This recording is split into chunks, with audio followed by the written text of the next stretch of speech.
Today we have Melissa Dern, who is with Strategic HR, who is going to be speaking on establishing and maintaining a respectful workplace. So I'm going to hand it over to you, Melissa. Awesome. Well, thank you guys so much. I'm so excited. Get everything set up here. So hopefully you guys can see all my slides and hear me. I'm super excited. I'm with Strategic HR. We've been in business for over 26 years. We provide outsourced recruitment and HR to companies. I oversee our interim division, so we're not a temporary staffing service, but we also provide contract HR consultants to help out with projects, startups, going out on maternity leaves, whatever the projects might be, we can help with that as well as recruiting. And then we also provide some services to chambers through the Southern Ohio Chamber Alliance, and so also provide that with the Troy Chamber. So definitely my contact information will be up at the end. Definitely reach out if you have any questions. We've got some good discounts that we offer chamber members. So today we're going to talk about establishing and maintaining a respectful workplace. I think over the last year, gosh, we've gone through so many changes. And I think talking about diversity and just kindness and just respectful of your coworkers. So hopefully you guys will be able to take away some different pieces of information. So in the news, we've heard about workplace harassment and sexual harassment. These issues are not new. These are always out there, but you want to make sure that you have that respectful workplace. But we're just hearing more and more about it in our day-to-day. And a lot of headlines just don't make us feel comfortable. People kind of jump in, you know, that they want to get into the Me Too movement. I think a lot of the younger generation are really getting on that bandwagon to make sure everything's very equal and very respectful. So we want to make sure that we're looking, you know, at this in our workplace and being able to have employers have some training to be able to provide to their employees. And we do provide this training out to companies. So the webinar is going to kind of be a snapshot of what you should be doing. And if you need something more specific and more customized for your organization, we can certainly do that.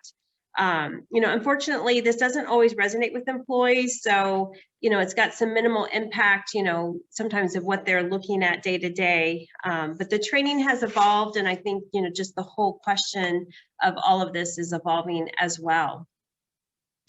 So today we're going to look at what this means. So from an HR perspective, we've been hearing a lot about culture. You know, both at the SHRM National Conference and the recent Ohio HR Conference, the sessions offered had, you know, unmistakably focused on culture. With the job market continuing to be tight, so if you're out there recruiting, you can see that it's very tight and unemployment is at its lowest.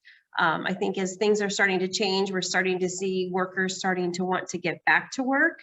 But, you know, it's the employers that have to shift their focus not only to finding and hiring great talent, but also keeping the talent that they have. So having a good culture, having a good workplace for them to work in. Employees feel as if my employer can't provide me with that work environment where I can thrive, I'll just leave and find somewhere else to go. And they do.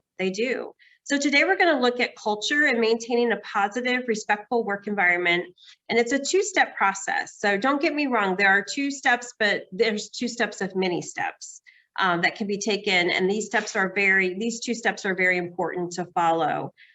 First, you know, what are you doing to prevent harassment and bullying in your work environment? And then secondly, we'll discuss some tips and ideas of some basic steps that can be taken to promote a positive and respectful work environment. And we'll talk about managers' role creating this culture and also the impact these steps can take on the work environment. So if we look at, you know, kind of think about, are you doing anything? You know, do you have a policy? Do you do virtual training? Do you do in-person training? Do you have a zero tolerance policy? So think about that as you're going through, as we're going through the slides today and having a discussion. And if you have any questions, definitely chat those in, or we can hopefully, I'll save some time at the end for us to go through. So I think it's always important to define what we're talking about. So as a legal term, workplace harassment occurs whenever unwelcome conduct is on the basis of sex, race, color, age, national origin, which is nationality or ancestry, religion, disability, pregnancy, sexual orientation, gender identity, veteran status, or other protected status affects a person's job. So we have to follow these when we're hiring, and then also in making hiring and firing decisions. So I think it's important to keep this in mind as we're going through what that definition is really stating. So there's two types of harassment. We have the first one is quid pro quo. I'm sure you guys have heard of that. If you took Latin in school, it's like this for that. So if I do this, then you're going to do that. It's a behavior from a superior to a subordinate, a tangible employment action, and then primarily it's kind of categorized under sexual harassment. Again, this is very specifically a very specific behavior directed from a supervisor to a subordinate with some kind of tangible employment action. So you won't get a raise or that promotion if you don't want to get along with these demands that I'm setting forth. So it's kind of like, if you don't do this, then I'm not going to promote you or give you that promotion or raise. So you just can't do that. The other type of harassment is a hostile work environment. So a behavior from someone that the employee comes in contact with as a result of their job. So this can occur as a result of a type of harassment or discrimination. So again, that hostile work environment can result from behavior based on any type of protected class. So what we had talked about before, the sex, race, color, age, national origin, religion, disability, pregnancy, sexual orientation, gender identity, and then the veteran status. So it can also be anyone that an individual comes in contact with as a result of their job. So a supervisor, a peer, a customer, even a vendor, delivery driver, copy repair person that comes into your office or your building or your business. And even the behavior comes from someone not employed by your company. So the company will still take action or must take action if that happens. So it doesn't necessarily have to be someone within your organization, an employee, but it could be someone as a vendor that walks into your establishment. So, some behaviors that you want to be aware of. Obviously, we've talked about some of these, the racial, color, or being ethnic, I'll skip that word. General, gender, sexual orientation, religious beliefs, age, a disability, their status. So you want to look at this and make sure that you're not discriminating against someone based on one of these behaviors or one of these qualities that they might have. So you don't want to oversee, not promote someone or provide a job opportunity for someone or treat them any differently just based on, some of these characteristics that they may have. So all of these do contribute to the work environment. So some examples might be, it's really good to have a handbook and a policy in place so that you can go back and refer to that. Sometimes these things are not in your handbook, but it's important that, you do provide these in writing. So maybe it's dating, either the supervisor or the fellow employee. Sometimes those are in there that you shouldn't date other coworkers. And it may not be because of the dating that is the problem, but it's the after effect. It might be fine while they're dating, but if that relationship ends, those individuals still have to work together and get along. And if it ends in a very negative manner, it could cause some tension within the workplace. Joking or nicknames. I mean, it's always fun, to joke around or to have a nickname for an employee, but think about how they're taking that, how, what that nickname is. Maybe it's something that strikes a chord or something that's very sensitive to them. So it's important, just don't joke, don't have nicknames for employees unless they've provided that nickname that you can call them. If you're imitating someone, again, it's fun, it's lighthearted, but if you happen to be imitating someone's accent or disability and, gosh, I'm sure we've all done it, but it's not appropriate. It's not the correct behavior that you should be doing. Any discussions about religion, and this can be very tricky. It's a very, very personal thing. And some people are very, very comfortable about discussing their religion, while others are not. So it's just best not to have it in the workplace. Just be respectful if, you don't discuss it, you may be making someone very uncomfortable. any kind of pictures, posters, calendars, cartoons. Again, these could be something that may be offensive to one of those protective classes. Our HR team will send out cute little cartoons that go out, kind of funny, funny comment of the day or cartoon of the day. And, sometimes you still have to be careful that it's not going to be offensive to someone. So again, it's just best not to do that. Any kind of impromptu massages, who doesn't like to have a good back massage? It's just not appropriate in the workplace. It's sometimes it might make that person uncomfortable. They don't want to be touched. You're in their circle, they're too close. So again, just don't do it. And then profanity. Obviously this is not acceptable in the workplace or a business. Studies have shown that workplaces where profanity is common, even prevalent, have a higher rate of turnover because it just is a turnoff for those employees. Again, it goes back to that culture. They don't want to work in that type of environment. They feel uncomfortable. It may be qualities and characteristics they don't condone in their home. And so they feel uncomfortable when they come to work if they're hearing that type of language.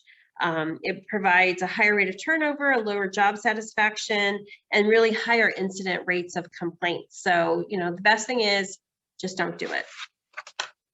So as we go through and we're talking about just, what's an intention versus perception, it's really important to realize when we're talking about workplace harassment that an individual's intention is not important, regardless if the behavior is meant to be harmless or joking. I was just kidding. I was just joking around, but it really may be very sensitive and very important to that person. So the perception of it really does matter. If the behavior is unwelcomed and unwanted, based on the protective status, as we discussed, severe and pervasive to the point that is impacting the individual's ability to do their job, these types of behaviors may be workplace harassment. You may think that it's just, oh, I was just kidding. I didn't really mean anything by it, but for that person, it really did mean something. So with all that said, that legal threshold of harassment it's very high. You have to be aware of that. You have to realize the actions, what you're saying, how that's going to impact your coworkers. And then many behaviors we've talked about that are day-to-day may not rise to the level of severe or pervasive to those employees or maybe legally actionable, but you still, don't want the work to rise to that level that it becomes harassment. So I wanted to discuss what is and what is not harassment. So behaviors such as he was mean to me or she yelled at me likely don't rise to the level of severe or pervasive as workplace harassment, but these behavioral performance issues, they should be addressed because you need to be respectful. It goes back to that respectful workplace. You want to make sure, that you're talking respectfully. And we do a supervisor training, and one thing one of my trainers always says is it's never, never, never okay to be disrespectful to someone. And that just resonates with me. It just, we want to be treat others as we want to be treated. And that really needs to be what is happening. So as supervisors, you really got to find that balance between positive relationships with employees and really understanding and recognizing their boundaries. You need to find, you got to take that higher ground. You got to take that step above everyone else.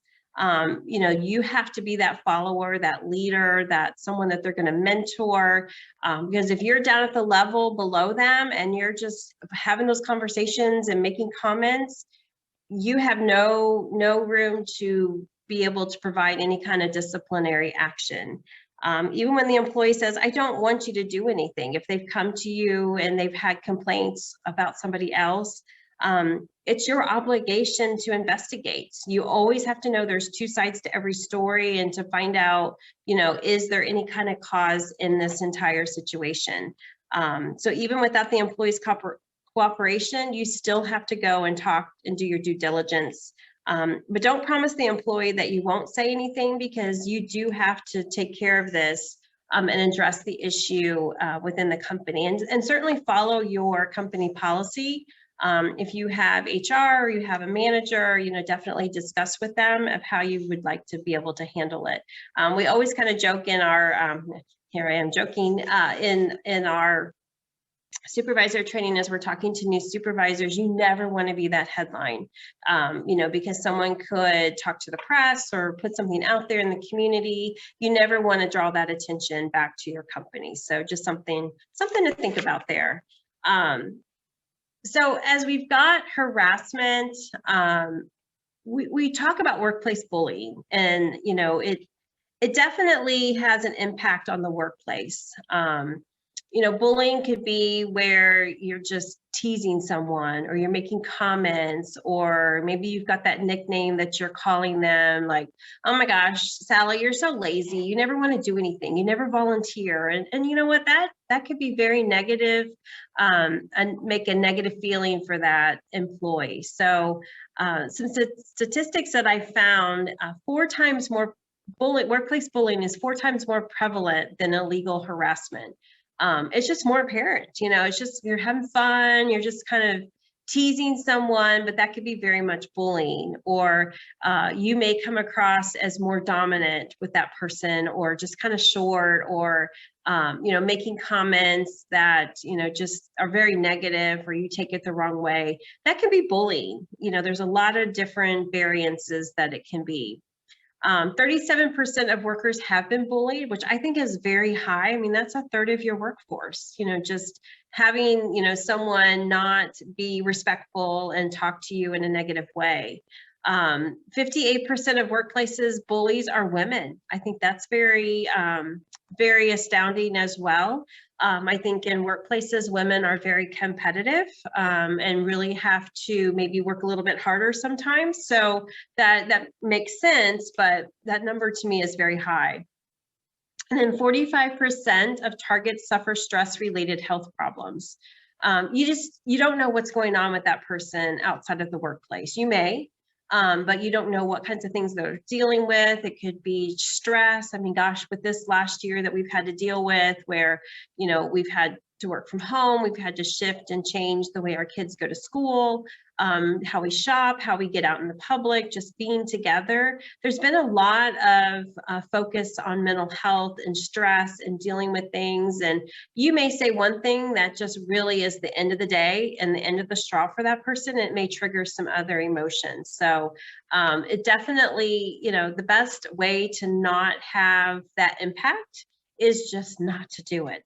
Just be positive. If you can't say something positive, then guess what? I don't say it at all. If I can't figure out what's something to be nice to someone. And there's going to be those people in your workplace, in the community, people you come across, friends, they bully because they can. They just have really mastered that art of doing that. It doesn't make it right. But, there's just people out there. So maybe those are the kind of folks that you just want to kind of take a step back and not be associated with. It's really starting to get out of control of just, not having that respectful workplace. If you see that your company's having high turnover, it's really good to find out, what some of those reasons are. That conduct, it's intended to intimidate, and that's exactly what they want to do, manipulate, degrade, or humiliate. I mean, that's their intent. The people that are bullying, that they want to feel in control and, just make that other person feel bad. If you've ever been on that side where you maybe have had, just, oh my gosh, I can't do that right now, just leave me alone. You start to feel bad and you realize what you said. So it's just important to think about, you want to make sure everybody's getting along. And especially as a supervisor or a manager or an owner, you definitely want to make sure everybody is aware of what the policies are, what your expectations are, and being that you have to take responsibility and that we're going to have a positive work environment. I mean, a lot of people have zero tolerance policies for reasons. You don't want to upset one person. You just don't know what their repercussions might be or how they might react to that particular situation. So as you're talking to employees, and this is in a manager's perspective, you may have to deal with counseling or coaching those employees. You want to definitely be constructive. You don't want to accuse. Again, as I said before, there's always 2 sides to every story. There's always finding out what the facts are and working through that and not making assumptions, but also being respectful and really showing the why that they should, if they're the person that's, being accused of bullying or saying negative comments or treating other workers unrespectful, not respectful, showing them the why and what the impact is. I think that's always important. If you show them why this should not happen and what the impact is on the company or the business or the coworkers, I think that really says a lot and goes a long way. Tell those employees why. Not all conversations are easy and must be handled in a respectful manner. So you want to have control. My suggestion on this is kind of role play to yourself what you're going to say ahead of time, write it out, make sure you have your points, because if you're sitting there having that one-on-one conversation with an employee, it can turn really quick. They can get really forceful or really get you chat, kind of shake you up, and you just don't know, like, oh my gosh, what was the next thing I needed to say? But if you have your bullet points there to know, that you're going to cover all the information that you need to cover. And just really realize what words can impact, how they can have an impact on other employees. Again, if you feel like it's not polite, it's not pleasant, it might be offensive to that person, the best thing in the workplace is just not to say it or just not to do it. So actions do speak a lot. They speak louder than words. We've heard that saying a lot, but I think it really, really resonates a lot in terms of what we're speaking about today. And also, if you have, that impact on the workplace, your employees are going to have such a low morale. They're like, I don't want to go into the office, especially if you're trying to get everybody back into the office. And I know a lot of businesses have still continued to work through the last year and have been on site and have been, coming in and out of the office every day.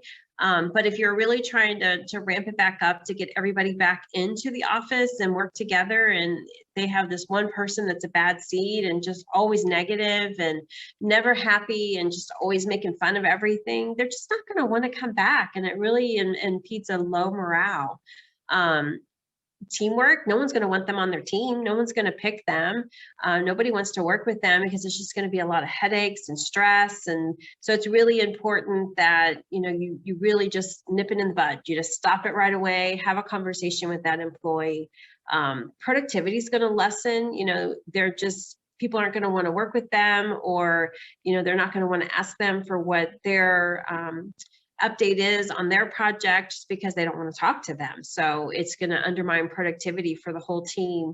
And at the end of the day, it's not an environment you want to be in. You don't want to work with that employee. So it's going to create turnover. And as you know, if you've been trying to hire right now, it's tough. It's really tough to find good people any day. But it's really tough to find, just people out there with unemployment with the rates that they are right now. And you got to think about too, when you have that turnover and then people start researching companies, or they start hearing that a lot of people are leaving, what's going on? Why don't people want to work there? So it's really going to impact that reputation that your organization has, from the outside looking in. So it's really, really important, just to get it stopped right away and don't feed into it. You know how easy it is when you're having that conversation. Oh yeah, I heard that. That was such a funny joke. And then it just keeps going and going and it doesn't stop.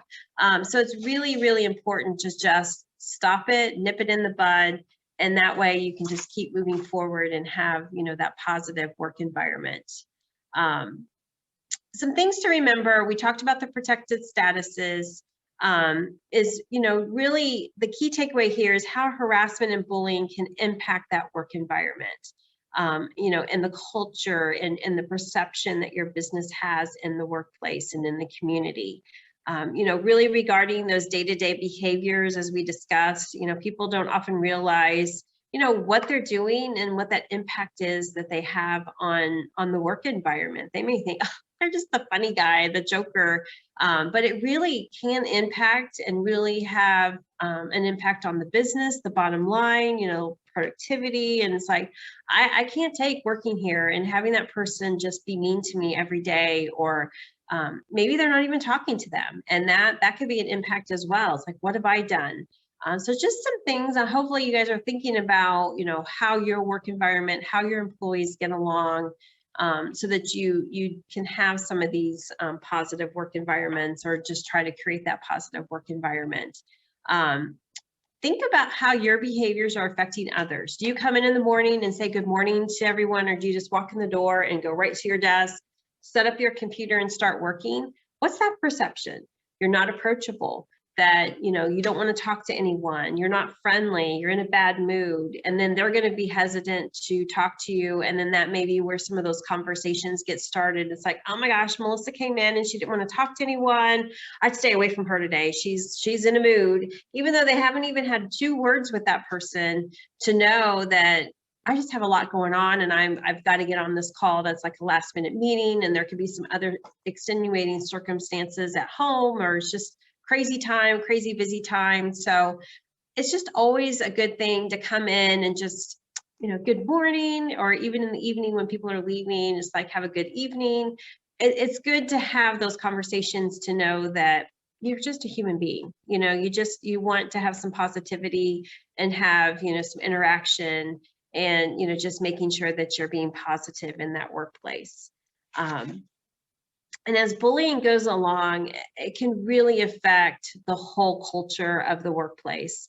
The best thing to do is just not allow it, not let the people talk about other people. And if you hear it and see it as a supervisor, or maybe you're not a supervisor and you're an employer, you're a peer of that employee, it's just bring it to the attention of your supervisor, your manager, your owner. That way it's addressed in the right appropriate manner. The right person's going to be addressing it. So you want to make sure that before it gets problematic, before it kind of gets blown out of proportion, or you may lose a good employee, that you've addressed that particular situation. So make sure, you can't just ignore it, but you definitely need to make sure that you're addressing it. So some things to think about in terms of being proactive and being deliberate is, there's some good words up here. I'm sure there's a lot more, and feel free to chat any in that you guys might think of that aren't on here, that maybe you guys have used in a day-to-day. But just listening to your employees, stop and smell the flowers. We go through the days, we're so busy and kind of pulling our hair out, and just meeting after meeting, and just crisis after crisis. But at the end of the day, you still need to stop and listen to your coworkers. You want to be accessible. You want to, I always, when I was an HR manager, just have an open door policy. No matter what I was doing, I would just stop if someone came in to talk to me, and be able to discuss anything that they wanted to talk about, or just tell me about their day. But just being available for someone. I think the biggest thing here is say thank you. Do you say thank you to your employees that, if they did a big project, or, helped out, or participated, or took something above and beyond what they normally do on a day-to-day basis? Do you say thank you? Do you, let them know you're appreciated? Empowerment, I think, is a big word. Do you empower your employees? Are you very much a control person? What type of manager are you? That can be a big impact. If you're, maybe, you're not giving the empowerment to your employees to make decisions, to a certain point, that may give them a little bit of resentment, and then they start feeling, kind of negative towards you, or kind of getting stressed, and then they start feeling negative towards other employees, and then they start pushing back and start having conversations. So everything can be kind of a domino effect. So it's definitely important what you can do within your organization, or your company, or business, that you're providing that to your employees. Gosh, we've had to embrace change through this whole past year, from 2019 to 2021. So all through 2020, it was change every day. So we had to deal with different changes, the business closing, we maybe had to lay off employees. So just really figuring out where the positive is in all of that change, and how to convey that back to your employees. Trusting your employees. I think a lot of businesses that worked remotely a lot in 2020, many times I heard a manager say, well, I don't know if they're working. You know, even though they're working remote, do I even know what they're doing? Are they working? So you have to have that trust. You have to be able to ask them and challenge them. So you can kind of combine some of those particular words here on the screen. Just knowing that you do check-ins and trust that they're getting the work done and having deadlines. And the best thing to do is with that is just check-ins, just seeing what's going on, asking them what their plan is for the week. That way you can kind of have a checks and balances to know, yep, they are getting their work done, and you feel a little bit more trustworthy with that employee. Asking questions, how are you doing? Is there anything I can help you with? Is there anything else that you need? You know, just having that two-way conversation with your employee can really mean a lot, because sometimes a lot of people that act out are just looking for attention. They're looking for someone to ask them how they're doing or what they're feeling. So just that slight change in behavior from you as a manager, supervisor, or business owner to your employees can really make a big difference. And do you celebrate those successes? Do you celebrate, you know, if you've had big wins, or celebrate someone that has accomplished a big project? I think it's definitely a way to bring positivity to your work environment, and really just making sure that everybody's getting along. Or, you know, you have new employees, you know, what's your onboarding plan look like? Are you integrating your new employees in with your other employees? Do you set up a mentor program for them? You know, these are all areas that we discuss day in and day out with our customers, with our clients. You know, you want to make sure it's not the first day they have someone to go to lunch with. You don't want them sitting there in the corner all by themselves. You want to start helping them, you know, make friends and making those relationships. So just some words to think about. I'm sure there's others, so feel free to share those with us. You know, as the manager role, you're the key to all of this. You know, you're going to be the one that's going to be the eyes and ears of the organization, and being able to look to see what your employees are doing. You know, look for ways to engage with employees, you know, having conversations. Do you have those one-on-one meetings with them? You know, finding out how they're doing and what they're doing and how they are in a project. You know, even talking about just casual sports, movies, TVs, you know, what happened this weekend. Oh, hey, you went to that restaurant. How was it? The kids, the family. You want to find a way to engage with that employee.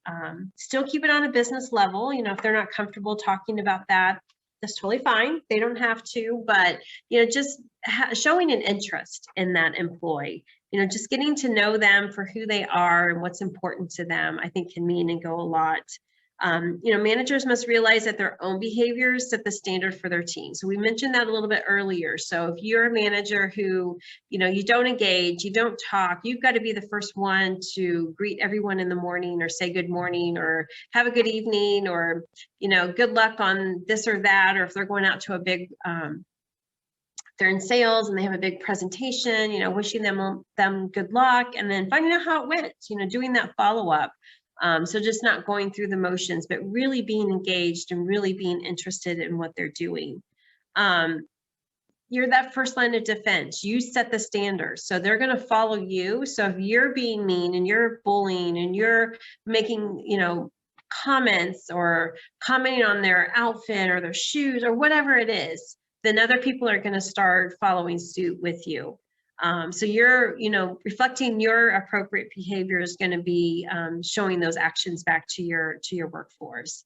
And then really just providing a positive, you know, positive environment, providing positive feedback. You can always use it as a teaching moment. I mean, we're always looking for ways to be better, to work harder, to work smarter. So it's really important that you really just provide each of those moments as a teaching moment. You know, if you have to talk to someone, like I said, just nip it in the bud. You know, we're not going to go there. We're not going to have those conversations. You got to address it immediately. You know, if you hear something or you hear someone say an inappropriate joke, inside you might think it's funny, but, you know, definitely you want to pull them aside immediately and have that conversation and just let them know, hey, I think you went a little bit too far. This is not appropriate. And then if it has to be a conversation that you keep having to have time after time, then that may be where it's more of a performance management issue. You got to take them through some disciplinary actions. So it definitely you want to look at each of those different examples as they come up. So what do you need to do as a manager? You want to make sure, your own behaviors reflect a good example of what you expect from employees. So if you expect them to be respectful and not make jokes and not have nicknames for people, then you as a manager have to do that as well. You want to take every complaint seriously. The worst thing you can do from a legal or cultural perspective is just ignore it, because then no one's going to come forward. No one's going to bring it to your attention if they hear things other people saying. So it's really important that you take it all very seriously and that you investigate. So we had mentioned in the beginning that the employee's like, I really don't want you to say anything to anyone. I just wanted you to know. Well, now that you know, as a manager, you do have to take action. You do have to investigate. So you want to make sure that you're finding out what the other side is or what actually happened, and then maybe just report that back to the employee. I did a little bit of research. This is what I found. And hopefully this is not going to continue. If it does, definitely bring it to my attention. Know that the employee does not have to complain. They do not have to bring it to your attention. So you as a supervisor really need to be out there, walking your floor and being observant to your employees. But if someone else reports a problem or you see a problem, work with your HR department or your owner to address that. So keep them in the loop, because definitely there may be times where you do have to pull in some legal help with that, or just making sure to get a senior manager or HR involved when you need it. The biggest thing here is in capital letters is do not ignore it. If you have this situation, it can be very toxic to your work environment. So it's really important that you address each of those situations. So, some everyday rules to follow is just, again, be careful what you say. I mean, you're held to that higher standard as the manager, supervisor, or owner of your company. And really getting to know your team and kind of what makes them tick, what makes them feel positive, why they like to come to work. I mean, you can do these in one-on-ones or during performance review time, trying to find out why they like to work there. They may bring up, gosh, I really, really enjoy it, but Sally, it just makes me feel uncomfortable. And not really pass over that, but just ask some other questions as to what the situation is. But you want to build those positive working relationships with all of your employees. You want to be fair. You want to treat everybody equally. Just because you don't like someone, and you, as a manager, you don't like everybody all the time. But you want to be fair, you want to be respectful, you want to treat them equally. You never want to come across that you're treating someone with a little bit more, giving them a little bit more attention or providing them with more opportunities than you are someone else, because people do start to feel that way, that maybe they're not being treated as fairly, or discrimination is coming into play, that you just don't want those things to happen within your workplace. You also want to proactively communicate. If there is a situation, you don't want to start going out there and blabbing it to everyone that, Joe brought this concern to me. You want to just talk with the parties that are involved. You don't want to get everybody talking about what that situation is, because it is very private, it is very personal. You want to think before you ask, so avoid any kind of emotional response. This person, the intentions are going to be very high. They're going to be very sensitive to, what's going on. So make sure, that you are being very calm when you're talking to them and allowing them to speak, and looking at all sides of the situation. And then key two, you don't want to be blabbing it out to everyone, but you want to know, obviously people are going to find out there's something going on or conversations are being had. So how is that being perceived by your team? So what are you going to be communicating back to them? It's probably best to, have some type of communication to go out to your team, but just being very brief, not giving any details or specifics or who all is involved. And if you start to hear chatter or people talking about it, you want to make sure you're stopping that right away, because you don't want that to have a bigger impact of what, with that employee, with what was actually being said or done. So the best defense against workplace harassment issues and the best way to build that positive, respectful work environment is to foster a positive culture. This is where your employees feel valued, they feel respected. Some things that you can do that they want to hear from managers to create this type of environment. I need your help, that they feel needed, that they feel wanted. Just asking, how's your family?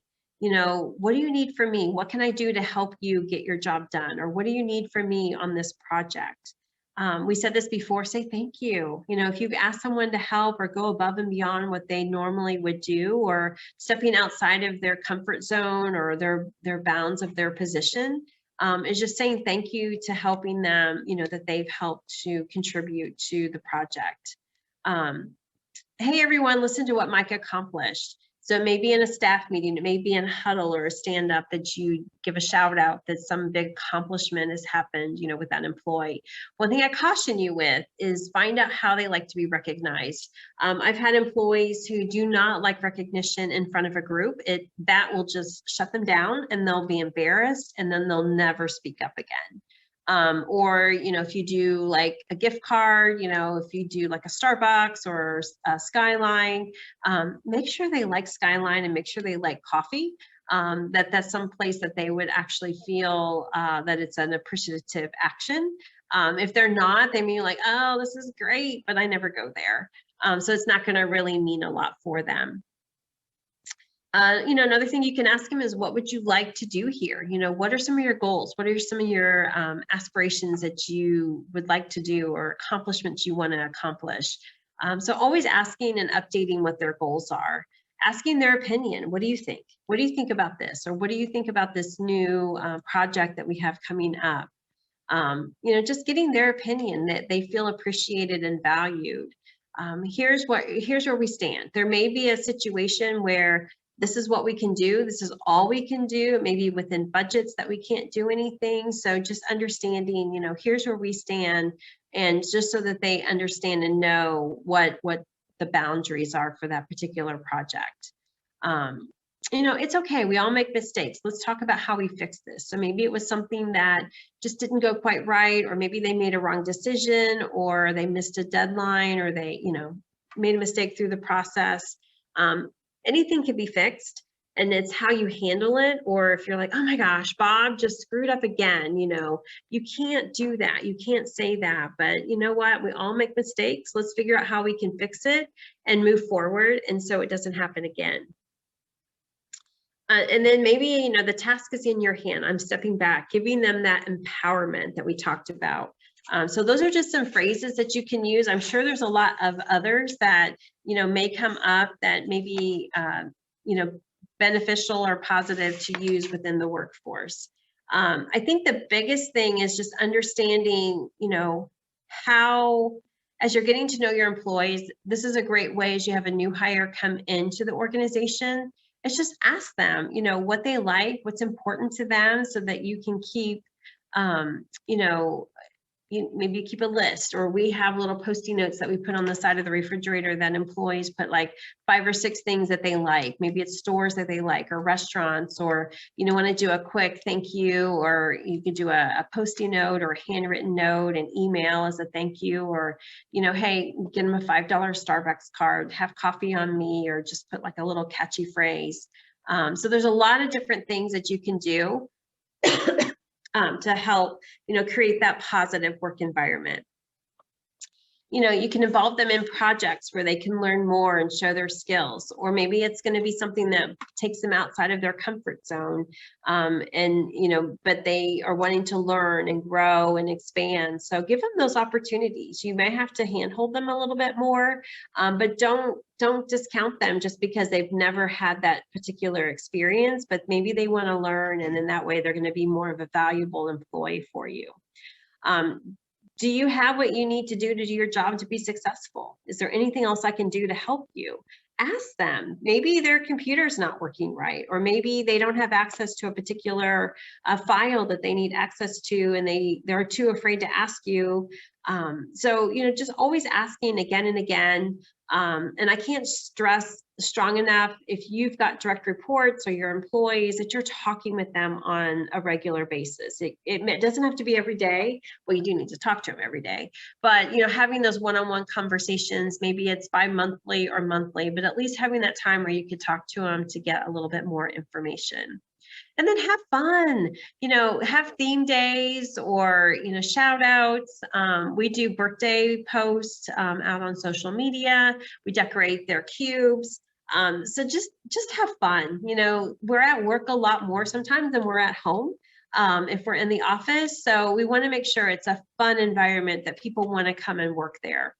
And then, anytime that you can have any kind of changes that are in a positive light, it really means a lot. So maybe you're looking for ways. We do those big sticky note posters, and then have employees put up sticky notes of different changes or ideas or thoughts so that they can have their input. And then we'll have a group get back together to kind of discuss, okay, what are we going to do? What would make the most sense? Or, what are things that need to be updated? Or how do we want to spend, teamwork or team bonding, team building ideas? So we may throw that out to the team to get their collaboration.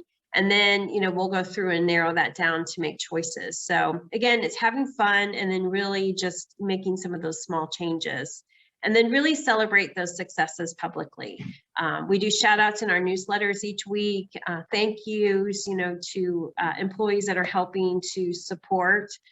So, definitely we have ways of getting that recognition back to the team.